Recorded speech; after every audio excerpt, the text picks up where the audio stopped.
Hola, muy buenas tardes. Vamos a ver hoy día el diseño de estudios de cohorte. Mi nombre es Carolina Nasal y pertenezco al programa de epidemiología de la Escuela de Salud Pública. En esta diapositiva vemos lo que es un diseño clásico de cohorte, es decir, de una población que a mí me interesa estudiar, se elige una muestra que es la población sana, es decir, quienes no tienen el evento del cual yo quiero estudiar y por lo tanto tengo que excluir a todos los casos prevalentes. Y en esa población se definen dos grupos, uno que va a estar expuesto a un factor de riesgo y otro que no va a estar expuesto. El diseño de cohorte es un diseño prospectivo, observacional, por lo tanto esta exposición no se asigna, sino que se observa de acuerdo a lo que ocurre en la realidad. Estos dos grupos los vamos a seguir en el tiempo y vamos a estimar entonces, después de un tiempo definido, quiénes de los expuestos hicieron el evento en estudio y quiénes de los no expuestos hicieron el evento en estudio. Este es el diseño clásico de dos grupos, pero podríamos también tener un grupo no expuesto y varios grupos expuestos en distintos niveles de exposición. Por ejemplo, pensemos en la contaminación por PM2.5. Podrían haber distintas comunas con distintos niveles de contaminación. Y una comuna que fuera con el nivel menor, idealmente sin ningún nivel sobre la norma, y ese sería el grupo no expuesto. Lo mismo pasaría, por ejemplo, si evaluamos el efecto del cigarrillo. Podríamos tener un grupo que no fuma y dos grupos expuestos, uno que fumara un cigarrillo o menos de 10 cigarrillos al día y otro grupo con una exposición mayor que usara más de 10 cigarrillos al día. Entonces podemos tener los dos grupos clásicos o más de dos grupos. Y entonces estos dos grupos se van a observar en el tiempo y partimos del supuesto en que los grupos son idénticos en todo, salvo en la exposición. Esto obviamente se podría conseguir en un estudio experimental con una asignación aleatoria, que lo que hace es definitivamente distribuir las características de los dos grupos de forma tal que son idénticos. Como es un diseño observacional y no experimental, nosotros partimos del supuesto en que estos grupos van a ser idénticos, salvo en que uno va a estar expuesto y el otro no expuesto. Y como esta exposición ocurre al inicio del diseño, porque los grupos se seleccionan de acuerdo a si están o no expuestos, y vamos a observar después de un tiempo si hacen o no hacen el evento, se cumple con el criterio de temporalidad, que es uno de los criterios que nos permiten decir si una asociación entre una causa y un efecto es causal o no. Tenemos varios criterios para poder definir si una asociación es causal, pero el criterio de temporalidad es muy importante y solamente se puede ver en los diseños en los cuales el estudio es un estudio prospectivo, es decir, hacia adelante. Dependiendo entonces de las cohortes, se pueden también caracterizar de acuerdo a la entrada de los participantes. Una cohorte cerrada cuando todos los participantes ingresan en el mismo momento al estudio y no permite nuevos ingresos. Y en ese caso tenemos un tiempo fijo de seguimiento. Lo que estudiamos o lo que podemos inferir de este tipo de cohortes es la incidencia acumulada, que después vamos a ver en detalle cómo se construye. Pero pueden haber cohortes que permitan una mayor flexibilidad, que los sujetos entren a distintos tiempos, salgan a distintos tiempos, de forma tal que se generan distintos tiempos de observación. Y en ese caso, cuando tenemos tiempos variables de seguimiento, lo que vamos a ver es la densidad de incidencia. Los grupos de comparación se forman de acuerdo a cuál es el objetivo del estudio. y así veremos grupos de población general o grupos de riesgo. Igualmente, estos dos grupos tienen que ser susceptibles a desarrollar la enfermedad al comienzo del estudio, independientemente de la exposición. Y tenemos que garantizar que la información va a ser equivalente en cantidad en un grupo y otro, de forma tal de que podamos diagnosticar el evento cuando ocurra. Tienen que estar accesibles para el seguimiento y para hacer la selección se establecen los criterios de inclusión y exclusión de forma tal de poder detectar a los casos prevalentes y poder excluirlos de la muestra. Es por eso que se dice que de los estudios de cohorte uno parte con una población sana, porque es sana para el evento del estudio. Por ejemplo, si yo quiero en una población de diabéticos evaluar cómo un determinado medicamento o una determinada intervención puede prevenir la incidencia de infarto, mi población sana significa diabéticos que no hayan tenido previamente un infarto. A eso me refiero yo con población sana y a excluir los casos prevalentes.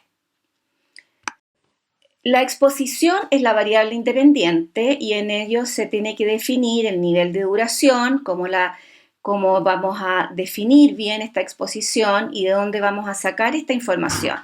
Y para el evento, que es la variable dependiente, también tenemos que definir cómo lo vamos a diagnosticar, y este evento puede ser la mortalidad, la morbilidad, un parámetro fisiológico, la diferencia de un parámetro entre el primer periodo de tiempo y el segundo periodo de tiempo, en fin, es de acuerdo a como nosotros queramos. Y básicamente lo que caracteriza el diseño de cohorte y lo que lo hace tan complejo es el seguimiento. El seguimiento indica que al menos hay dos mediciones, una en el tiempo 0 o al inicio y uno en el tiempo 1. Y nosotros vamos a definir cuántas mediciones vamos a tener entre el inicio y el fin del estudio. Podemos hacer un seguimiento activo si hacemos encuestas, llamadas telefónicas, visitas domiciliarias, o un seguimiento pasivo, que es buscar información en fuentes de datos que ya existen. Por ejemplo, podemos seguir la incidencia de muerte estudiando las muertes en base a las bases del DEIS, que es el Departamento de Estadística e Información en Salud del Ministerio de Salud, donde se generan año a año la incidencia de muerte de la población de Chile. Ahora, el seguimiento se va a terminar cuando se acabe el estudio. Si hay algún evento que compita por el evento, por ejemplo, nosotros queremos estudiar muerte por enfermedad cardiovascular y hay sujetos que mueren en un accidente de tránsito. Ahí, para esos sujetos, el estudio termina por un evento que es diferente al que estamos estudiando. O podría ser que terminara por razones administrativas, por la contingencia. Por ejemplo, hoy día, en esta pandemia que tenemos, probablemente hay varios estudios que han tenido que suspenderse porque no se han podido llevar a cabo. Los estudios de cohorte tienen la gran ventaja de que tienen mayor validez interna, porque tienen menos probabilidad de que tengan sesgo. Si vemos los sesgos de selección, podrían ocurrir cuando conformamos la cohorte si esta es, por ejemplo, con una población de voluntarios.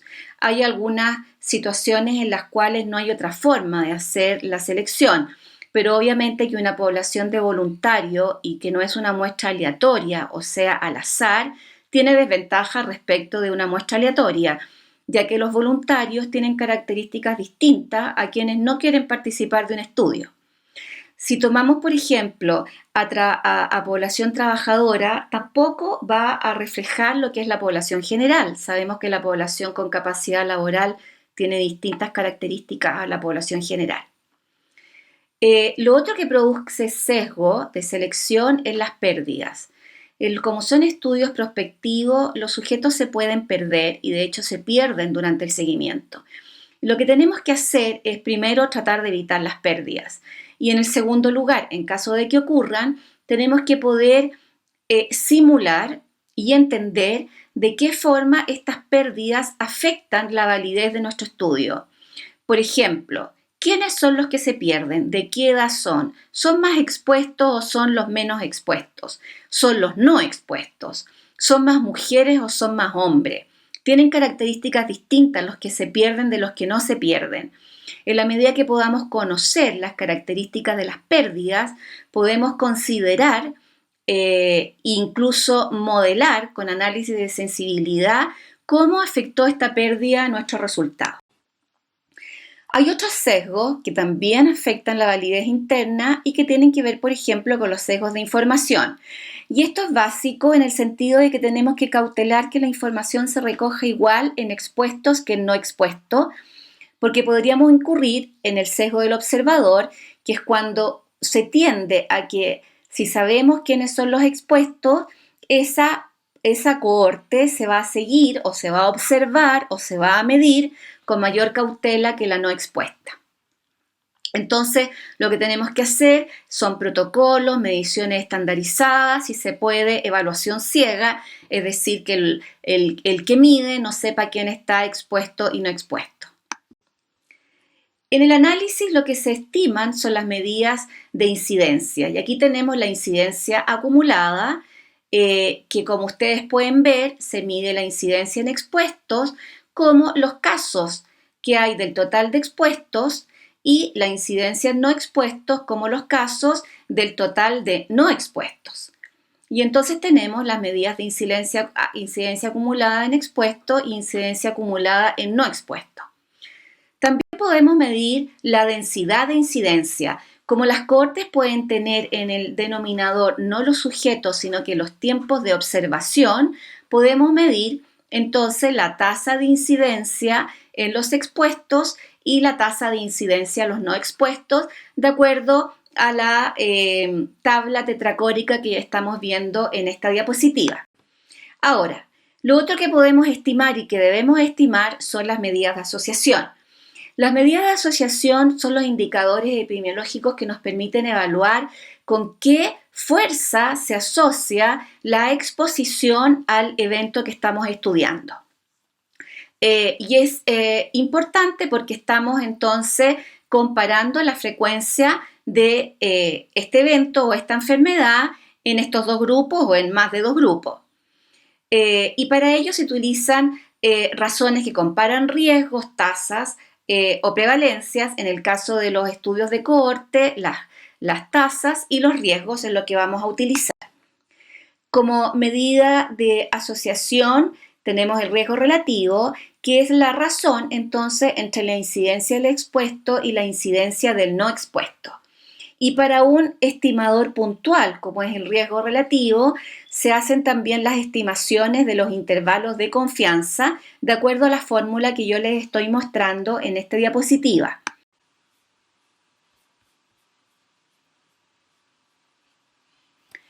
Veamos cómo se interpretan las medidas de asociación. Cuando la exposición que estamos evaluando es un factor protector, el estimador está bajo el 1 y los intervalos de confianza también están bajo el 1.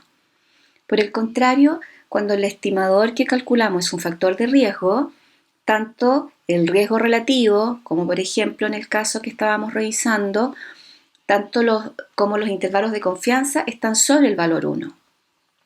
Si el intervalo de confianza atraviesa el valor 1, nos está diciendo que en algún momento la probabilidad del expuesto sería exactamente igual a la probabilidad del no expuesto.